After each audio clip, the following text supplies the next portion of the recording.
दिल्ली की सर्द रातें हमेशा से रहस्यमयी रही हैं। नवंबर 2024 की एक ऐसी ही रात थी जब ठंडी हवा के साथ साथ शहर में एक अजीब सा सन्नाटा छाया हुआ था। रोहिणी के पौष इलाके में बने एक आलीशान बंगले की दूसरी मंजिल पर एक कमरे की खिड़की से हल्की रोशनी बाहर झांक रही थी, लेकिन उस रोशनी के पीछे जो हुआ उसने न केवल उस घर को बल्कि पूरे शहर को हिलाकर रख दिया। ये कहानी है एक ऐसी हत्या की जिसने दिल्ली पुलिस के सबसे तेज तर्रार इंस्पेक्टर राघव शर्मा को भी सोचने पर मजबूर कर दिया।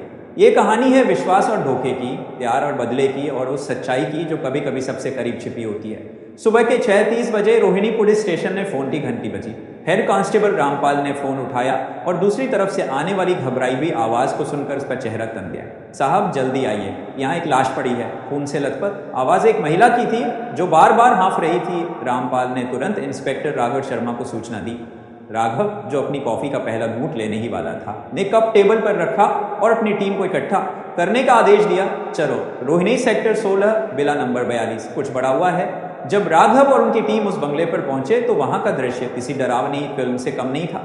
मुख्य हॉल में संगमरमर के फर्श पर एक व्यक्ति की लाश पड़ी थी। उसका गला रेत दिया गया था और खून का एक बड़ा सा गड्ढा उसके आसपास फैला। लाश के पास एक चाकू पड़ा था जिस पर खून के धब्बे साफ दिख रहे थे। ये कौन है? राघव ने सवाल किया, अपनी आंखें लाश पर टिकाए हुए। साहब, ये विक्रम मल्होत्रा है, एक कांस्टेबल ने जवाब दिया। ये दिल्ली के बड़े बिजनेसमैन हैं, रियल एस्टेट और होटल इंडस्ट्री में इनका बड़ा नाम है। राघव ने आसपास के कमरे का मुआयना शुरू किया। बंगले में रहने वाली एकमात्र अन्य व्यक्ति थी विक्रम की पत्नी अनन्या मल्होत्रा। अनन्या उस समय ड्राइंग रूम में बैठी थी। उनके चेहरे पर डर और सदमा साफ दिख रहा था। उनके कपड़े अस्त व्यस्त थे और उनकी आंखें लाल थीं, जैसे उन्होंने घंटों रोया हो। मैम, क्या हुआ था रात को? राघव ने शांत लेकिन गंभीर स्वर में पूछा। अनन्या ने कांपते हुए जवाब दिया, मैं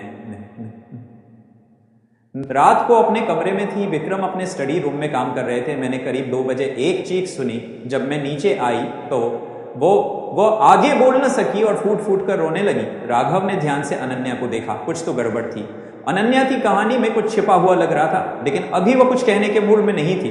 राघव ने फॉरेंसिक टीम को बुलाया और लाश को पोस्टमार्टम के लिए भेज दिया। पोस्टमार्टम की रिपोर्ट अगले दिन सुबह आई। डॉक्टर ने बताया कि विक्रम की मौत रात 1:30 से 2 बजे के बीच हुई थी। गले पर एक गहरा कट था जो किसी तेज धार वाले हथियार से किया गया था। चाकू पर मिले फिंगरप्रिंट्स अनन्या के थे, जिसने राघव के शक को और गहरा कर दिया। राघव ने अनन्या से दोबारा पूछताछ की। मैम, चाकू पर आपके फिंगरप्रिंट्स हैं, क्या आप कुछ और बताना चाहेंगी?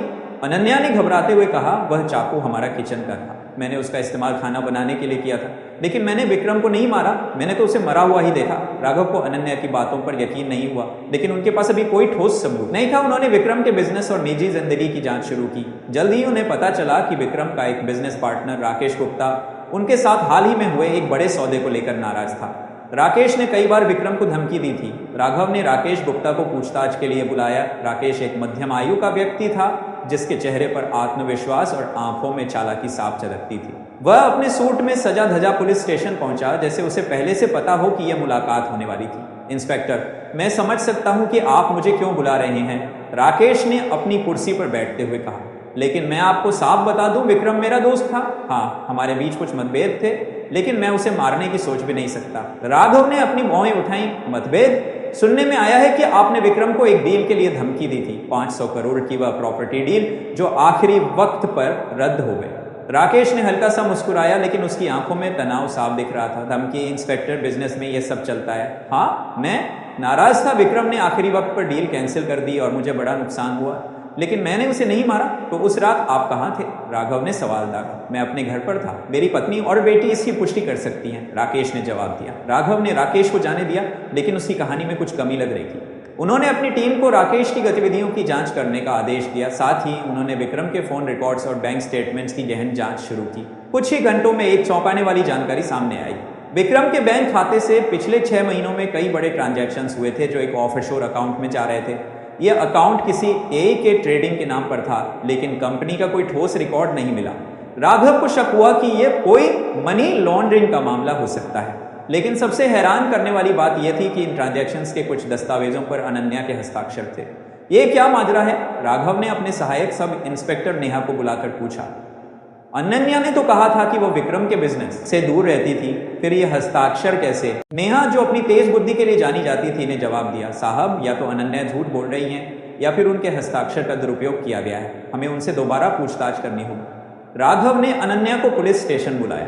इस बार अनन्या पहले से ज्यादा घबराई हुई लग रही थी। उसके हाथ कांप रहे थे और वो बार बार अपने दुपट्टे से पसीना पोंछ रही थी। मैम, हमने कुछ बैंक दस्तावेज देखे हैं, राघव ने शांत लेकिन दबाव भरे लहजे में कहा। आपके हस्ताक्षर उन पर हैं। क्या आप बता सकती हैं कि यह ट्रेडिंग क्या है? अनन्या का चेहरा सफेद पड़ गया। मैं नहीं जानती। विक्रम ने मुझे कुछ कागजों पर साइन करने को कहा था। मैंने ज्यादा सवाल नहीं किए। 500 करोड़ की डील के कागजात और आपने सवाल नहीं किए। राघव ने अपनी आवाज में व्यंग्य बोलते हुए कहा। मैम, आपको लगता है कि हम इतने नादान हैं? अनन्या ने गहरी सांस ली और फिर धीरे से बोली, ठीक है, मैं आपको सच बताती हूँ, लेकिन कृपया मेरी बात को ध्यान से सुनिए। विक्रम, वह पिछले कुछ सालों से बदल गया। वह रात भर अपने स्टडी रूम में बंद रहता था। मुझे शक था कि वह किसी गलत काम में शामिल है। एक बार मैंने उससे इस बारे में पूछा तो उसने मुझे धमकी दी, कहा कि अगर मैंने ज्यादा सवाल किए तो वह मुझे और मेरे परिवार को बर्बाद कर देगा। राघव ने ध्यान से सुना। अनन्या की बातों में सच्चाई की झलक थी, लेकिन वह अभी भी कुछ छिपा रही थी। तो आपने उन कागजों पर साइन क्यों किए? उन्होंने पूछा। क्योंकि मेरे पास कोई चारा नहीं था, अनन्या ने जवाब दिया। उसकी आंखों में आंसू छलक आए। विक्रम ने कहा था कि अगर मैंने साइन नहीं किए तो वह मेरे भाई को मार डालेगा। मेरा भाई अजय दिल्ली में एक छोटा सा बिजनेस चलाता है। विक्रम ने उसका कर्ज खरीद लिया था। वह उसे ब्लैकमेल कर रहा था। राघव को अनन्या की कहानी पर आधा अधूरा यकीन हुआ। उन्होंने अनन्या के भाई अजय को तलाशने का फैसला किया, लेकिन जब उनकी टीम अजय के घर पहुंची तो वहां कोई नहीं था। पड़ोसियों ने बताया कि अजय 2 दिन पहले कहीं चला गया था और तब से उसका कोई अता पता नहीं था। राघव की जांच अब कई दिशाओं में बढ़ चुकी थी। एक तरफ अनन्या के हस्ताक्षर और उसकी कहानी थी, दूसरी तरफ राकेश गुप्ता का संदिग्ध व्यवहार और अब अजय का गायब होना। राघव को लग रहा था कि यह हत्या सिर्फ एक व्यक्तिगत दुश्मनी का नतीजा नहीं थी, इसके पीछे कुछ बड़ा था। उन्होंने विक्रम के स्टडी रूम की दोबारा तलाशी ली।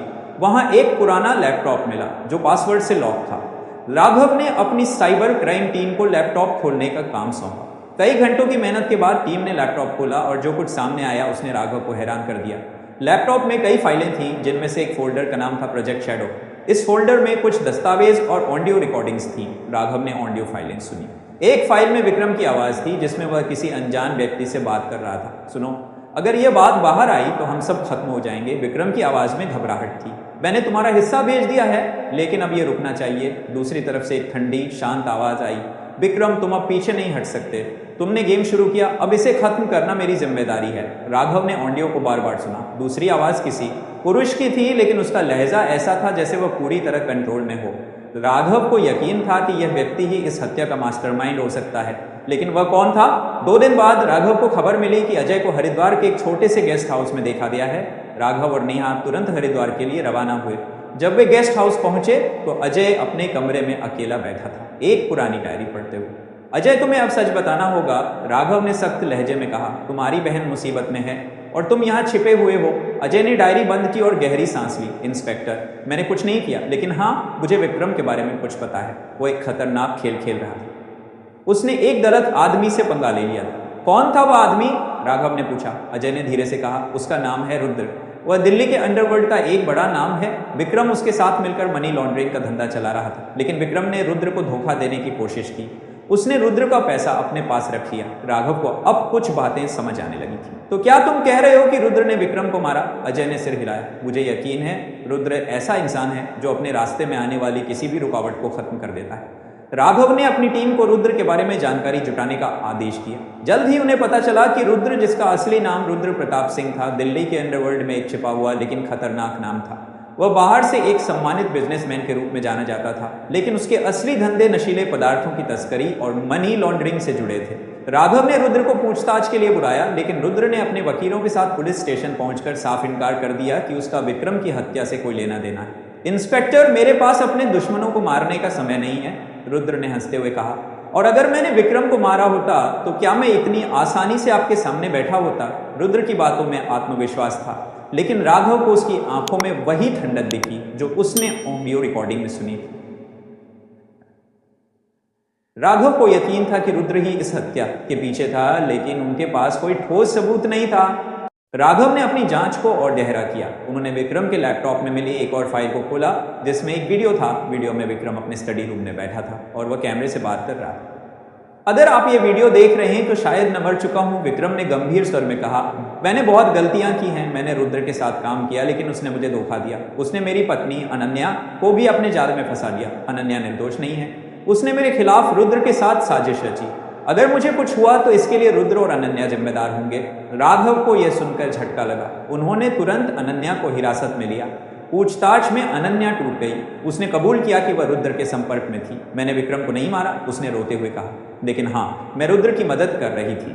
उसने मुझे वादा किया था कि वह मेरे भाई को छोड़ देगा। राघव ने अनन्या की बातों को रिकॉर्ड किया और रुद्र के खिलाफ सबूत जुटाने शुरू किए। कई हफ्तों की मेहनत के बाद उन्होंने रुद्र के एक गुर्गे को पकड़ा, जिसने कबूल किया कि रुद्र ने ही विक्रम की हत्या का आदेश दिया था। हत्या अनन्या के चाकू से की गई थी ताकि सारा शक अनन्या पर जाए। रुद्र को गिरफ्तार कर लिया गया और अनन्या को भी साजिश में शामिल होने के लिए सजा सुनाई गई। अजय को हरिद्वार से सुरक्षित वापस लाया गया और उसने अपने कर्ज से छुटकारा पाने के लिए पुलिस की मदद ली। राघव ने अपनी कॉफी का कप उठाया और खिड़की से बाहर देखा। दिल्ली की सर्द रातें अब भी रहस्यमयी थी, लेकिन इस बार उन्होंने एक रहस्य को सुलझा लिया था। लेकिन उनके दिमाग में एक सवाल अभी भी घूम रहा था, क्या अनन्या वाकई इतनी मजबूर थी या उसने अपनी मर्जी से रुद्र का साथ दिया था? अगर आपको ये कहानी पसंद आई तो लाइक, शेयर और सब्सक्राइब जरूर करें। जय हिंद।